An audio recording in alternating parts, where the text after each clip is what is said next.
사익도 이또리의 부자의 행동 습관. 오늘은 부자의 행동 습관 중 궁리하면 서로 성장할 수 있습니다. 낭독하겠습니다. 행동이란 목표나 문제에 대한 구체적인 대처입니다. 남편이 이런 말도 안 되는 소리를 하더라고요 라며 흥분해서 상담을 청해오는 분들이 종종 있는데, 저는 그분의 남편도 아니고 남편을 그분께 소개한 사람도 아니잖아요. 허허. 불만이 있다면 본인에게 직접 말해야 합니다. 남에게 한탄하거나 푸념을 늘어놓으면 말한 사람은 마음이 홀가분해질지 몰라도 듣는 사람은 몸과 마음이 몹시 피곤해집니다. 만약 부부 사이에 문제가 발생했다면 혼자 꾹 참지 마세요. 예컨대 배우자에게 몹시 상처가 될 만한 말을 들었다면 다음날 마음을 진정시킨 후 어제 당신이 했던 이러저러한 말 때문에 나는 몹시 상처받았어 라고 확실하게 말하면 됩니다. 이런 행동을 통해 나와 상대의 정신은 함께 성장할 수 있습니다. 그러니 나는 성장하고 싶으니까 잠자코 있을래 라고 생각해서는 안 됩니다. 그럴 경우 점점 상대와 멀어지며 언젠가 인연이 끊어집니다. 물론 그것도 일종의 배움이지요. 만약 서로 사이가 멀어졌는데도 인연이 끊어지지 않고 계속 같이 있다면 부인도 크게 배움을 얻지 못했다는 뜻이 됩니다. 왜냐하면 행동이 수반되지 않았으니까요. 회사에서도 상사가 금방 화를 내는 사람이라면 옆에서 화를 돋우지 않도록 말하는 법을 궁리해 보세요. 상대가 수용할 수 있을 법한 방식으로 말하면 됩니다. 자신의 생각을 상대에게 전달하는 방식을 배우고 실천하다 보면 결국 서로의 정신적 성장으로 이어진답니다. 부장님께 그런 말을 하면 화내실 텐데라고 걱정하는 사람도 있겠지요. 그래도 화를 돋우지 않도록 말하는 법을 궁리하고 행동하는 것이 정신적으로 성장하는 길입니다. 이렇게 말하는 방식부터 하나씩 개선을 거듭해 나가면 결과도 계속 바뀌게 됩니다. 만약 어떤 일이 처음부터 잘 풀린다면 지금까지 그 일과 관련된 다른 일을 통해 당신도 모르게 개선을 거듭해 온 덕분입니다. 다음은 자신의 행동에 책임을 지는 사람은 자신뿐입니다. 이 세상은 선택의 연속입니다. 만약 여러분이 그 선택에 책임을 진다면 정신적 성장으로 이어지지요. 그러므로 부모가 자식에게 해줄 수 있는 최고의 교육은 스스로의 행동에 책임을 지는 법을 가르치는 것입니다.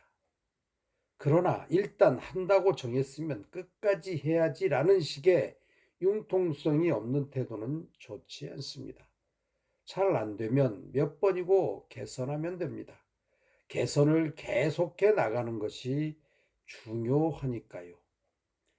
아이들에게 가르쳐야 할 점은 어떤 일이든 반드시 자신이 한 행동에 대해 최종적으로 스스로 책임을 져야만 한다는 사실입니다.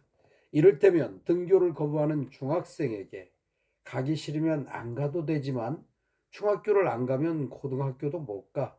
그러면 물론 대학교도 못 가고 취직할 때 고생하게 되지라고 말해준 뒤에도 끝까지 학교에 가기 싫다고 하면 최종적인 책임은 아이에게 있습니다. 자기가 진 빚은 반드시 스스로 갚는 것이 세상의 법칙입니다.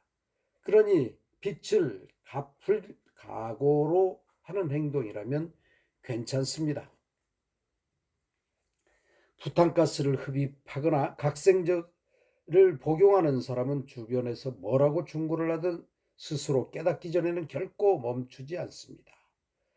그럴 경우 부모가 할 수 있는 일은 아이에게 자신이 진 빚은 언젠가는 스스로 갚아야 한다는 사실을 가르쳐 주는 것뿐입니다.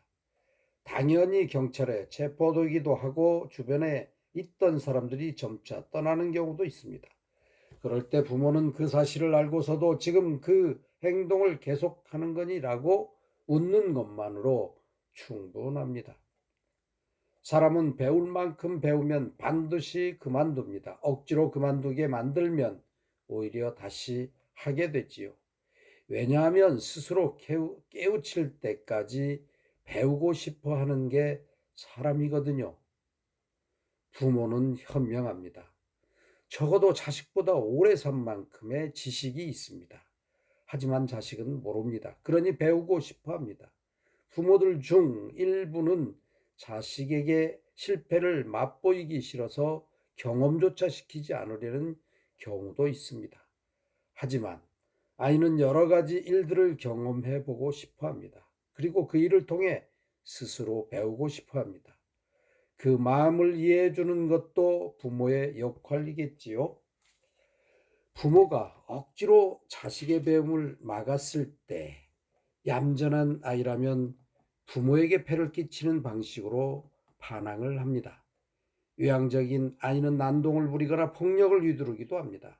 내성적인 아이는 병에 걸리거나 스스로에게 상처를 입히지요. 부모는 나는 아무것도 잘못한 게 없는데라고 말하겠지만 사실은 그렇지 않습니다. 아이가 경험하려는 일을 일일이 반대해서 중지시켰으니까요. 이 세상에는 사실을 모른 채 괴로워하는 사람이 아주 많습니다. 중요한 점은 자신의 행동에 책임을 질 사람은 자기 자신밖에 없다라는 점을 부모와 아이가 모두 알아야만 한다는 것입니다. 다음은 하늘을 스스로 돕는 자를 돕습니다. 신에게 기도했더니 소원이 이루어졌으라는 사람들이 있습니다. 하지만 단지 기도만으로 소원이 이루어졌을 리는 없습니다. 기도의 내용을 행동으로 옮겼으니 소원이 이루어졌다고 해야겠지요. 행동으로 옮길 때도 같은 행동을 반복한다면 아무 소용이 없습니다. 잘 되지 않으면 개선해야 합니다. 몇 번이고 개선을 거듭해 나갈 때 참된 행동이 됩니다. 기도나 염원은 마음의 행동입니다. 이러한 마음으로 하는 행동도 필요하지만 몸으로 하는 행동 또한 필요합니다. 괴롭거나 힘들 때 신에게 의지하거나 기도하는 게 나쁜 일은 아닙니다. 다만 스스로 행동하지 않으면서 기도만 한다면 그 일이 잘 풀릴 리 없습니다. 하늘은 스스로 돕는 자를 도우니까요. 남을 위해 노력하는 행동은 고귀한 일이지만 일단은 스스로를 위해 노력하지 않으면 안 됩니다. 저의 제자들은 모두 사업가로서 크게 성공했는데 이는 저의 업적이 아니라 제자들이 스스로를 위해 노력한 결과입니다. 만약 제가 제자들을 위해 노력하고 제자들은 저를 위해 노력했다면 함께 망했겠지요. 남을 위함이라고 적고 가짜라고 읽습니다. 남을 위함이라고 적고 가짜라고 읽습니다. 남을 위한 노력이 나쁘다는 뜻은 아닙니다. 누군가를 위해 노력하는 것은 고귀한 일이지요. 그러나 우선은 스스로를 위해 노력해야 합니다. 그 노력으로 상대가 기뻐해 주고 세상이 기뻐해 주고 마침내 신에게 만점을 받는다면 당신은 분명 성공할 것입니다. 오늘은 남을 위해서가 아니라 나를 위해서